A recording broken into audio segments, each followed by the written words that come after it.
Hey, welcome to the Leadership Lab podcast, where we're developing the heart and soul of leaders. My name is Jeremiah, and today we're going to dive into the subject of owning your own leadership development. That's right, owning your own leadership development. Author and leadership expert Michael Brady White said, instead of worrying about how to lead other people, truly great leaders spend their time figuring out how to lead themselves. And today we're going to talk about this process of really owning that personal leadership development that you need to have in your life in order to be the most effective that you can be at leadership. The first step to owning your own leadership development is to define success. You have to know what success looks like. You have to define it for yourself, and success looks different for every leader. Some leaders want a high-performance team that has high levels of communication, that we're working remotely, everybody's getting their own job done. We're connected because we share the same vision, but how we get there is vastly different. Some people want a team that feels like a family, and they just want to say, man, the number one thing that I want to accomplish is I want to build a team where everyone feels like cared for, where everyone feels like, man, this team is gelling. We're together. See, for you as a leader, you have to define what success looks like for you. You have to pray about it. Get with God. Say, God, what is it to win for me? How am I going to know what success is? Because success doesn't look the same for every leader. It looks different for every other person. The point is that you need to define what drives you, then define success and write it down. Listen, a goal that's not written down isn't anything. You actually need to write it down and say, this is my vision of success. This is what I want to do. So that's the first step, is to define what success looks like. The second step to owning your own leadership development is to make a roadmap to arrive at your success point. So you need to have a plan in order to get there. Once you define what success looks like, then you need to say, okay, working backwards from success to where I currently am, what do I need to do in order to begin to grow into the leader that I want to become? And so you got to work the plan, man. You got to lay the plan out, and then you got to work the plan, work it hard, stay faithful, and let the process unfold. I think that so many leaders get a little bit ahead of themselves, and, they're just kind of like putting up a thing that says, I'm not getting there fast enough. I'm not arriving there right away. And we've got to get patient. We've got to wait for the process. That's why we call this the Leadership Lab. This is a place where we're developing as leaders, and we might not be there right away, but we're going to get there. So we just got to continue to work the plan and let the process happen. And this is big because we got to stay faithful in the dips. Listen, there are moments and times where you're going to feel like, oh, I just got set back. I'm not where I need to be. I wish I was somewhere else. I thought I was further than I am. Stay faithful. Let the process unfold. Here's another thing, is to invite a mentor. Find a mentor. Find someone that you look up to. Their leadership is at a level that you're saying, man, I want to get where they are, and say, hey, could you meet with me? Could you share some ideas with me? Could you kind of hear where I'm at and see where I'm missing it so that I can take some steps forward and be this great leader that I know that I can be? And along with this mentor comes accountability. So find someone that can help you be accountable to this plan that you're laying out and saying, hey, I know I want to get there. Can you help me be accountable? Listen, your roadmap is going to change along the way at many times, but we got to write the new plan down, adjust as needed, and continue to go. But don't give up when it gets hard. And the third and the final way that we can own our own leadership development is to build your leadership courage muscle. I want to talk about this for a moment, because this is where you're taking that plan and the ideas, and you're actually putting it into practice, and you're building muscles. Just like when you go to the gym, you work out, you build some muscles. This is your leadership courage muscle, and it's necessary if you're going to grow as a leader. See, the thing that separates great leaders from the average is the willingness to do hard things consistently. Let me say that again. The thing that separates great leaders from the average is the willingness to do hard things consistently. A lot of people can do a hard thing every now and again, but to choose to do the hard thing, the right thing, the courageous thing is what builds that leadership muscle. Listen, we can receive compliments, criticism, and counsel with humility when we have a big courage muscle. When we're big in leadership courage, we can receive compliments, criticism, and counsel with humility because we're not trying to attain this false sense of who we are. We really understand where we are and whose we are and how we can be where we're called to be. We know that when we have big courage that we can have that hard conversation. What's that hard conversation that you've been putting off for some time and now you know it is time for me to step up and have that difficult or that hard conversation. Some of the hard conversations that we need to have is no. Do you have the leadership courage to tell a team member when they're not going the direction that the vision is?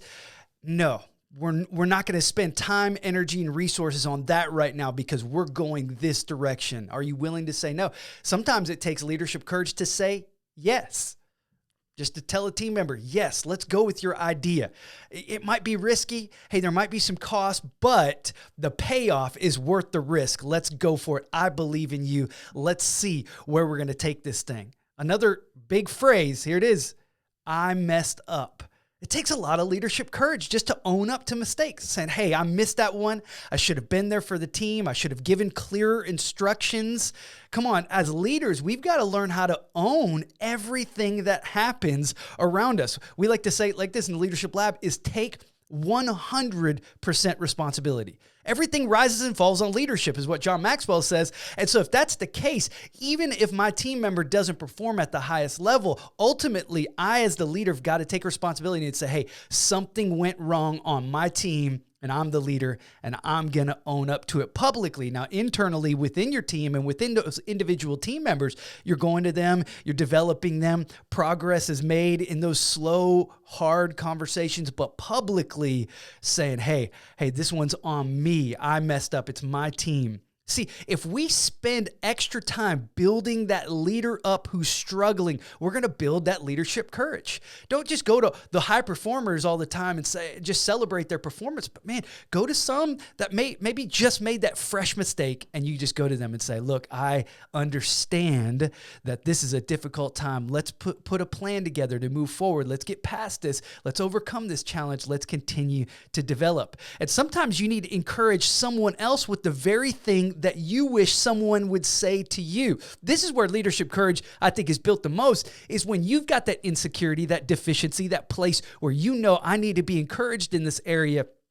And instead of, holding other people to a standard that you're not willing to perform to yourself, you actually go and encourage someone in that area that you want to be encouraged the most, that you give not out of a place where you have an abundance, but you give out of a place where you have need. Listen, mature, developed, growing leaders understand how to give something that someone needs, even if they're lacking in that department themselves. This is why a personal quiet time is so important. Getting with God, beginning to pray and think about these things, because you allow God to give you what you need so that you in turn can give that to someone else. You're not giving out of this emptiness, but you're giving this out of this spiritual overflow that you personally have because you've built yourself up as a leader. You've taken that time to own that leadership journey that you're on and saying, listen, I'm not going to wait around for someone in an external way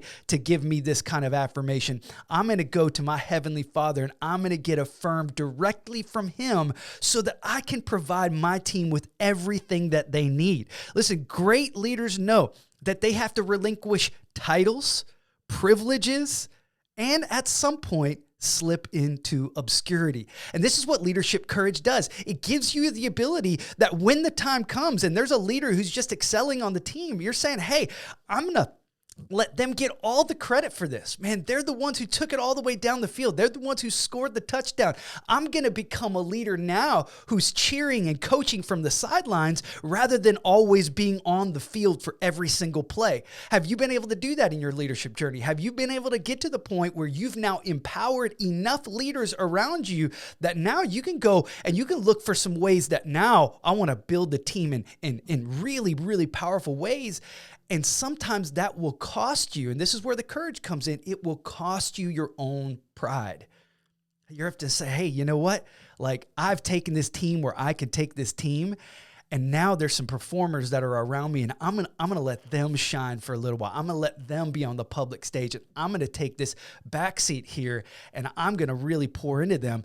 That's leadership courage, to make those necessary relinquishing of titles and responsibilities, letting other people carry those, get the credit for it, and then you as the leader are slipping into obscurity. We also need to prepare for occasions when we'll suffer, fail, face conflict, or experience some kind of loss. So leadership courage means that you're preparing yourself for when things don't go the way that you want to, that you don't have to spend all this emotional energy trying to recoup and trying to figure it out, but you've prepared in advance for this, and you know, man, there's failure, there's loss, there's some kind of giving up that I'm going to have to do in these moments, and I'm okay with it because I've built that courage that I need. Here's a great question for you to reflect on personally, and then maybe even take it to your teams as you're processing some of this information together, is what are other hard things that you have had to do as a leader that have built this leadership courage muscle that you need? What are some other hard things that you've done? Listen, when you begin to list some of the hard decisions you've made and how you've been willing to be courageous in the past, listen, you're setting yourself up to be able to have that kind of experience again in the future. So listen, if you're going to become a great leader, you've got to own your own leadership development. You can't wait for someone else to come and prod you along the way. You got to say, I'm going to take personal responsibility. Number one, I'm going to define what success looks like. What's it mean to win? Secondly, I'm going to start at that success point. I'm going to work my way backwards, and I'm going to put together a roadmap or a plan that I'm going to develop as a leader. And then I'm going to work the plan by exercising my leadership courage muscle and becoming stronger to make those tough decisions, because someday it's up to the leader to be the one to make that decision. Thanks so much for joining us here at the Leadership Lab, where we're developing the heart and soul of leaders. We'll see you next time.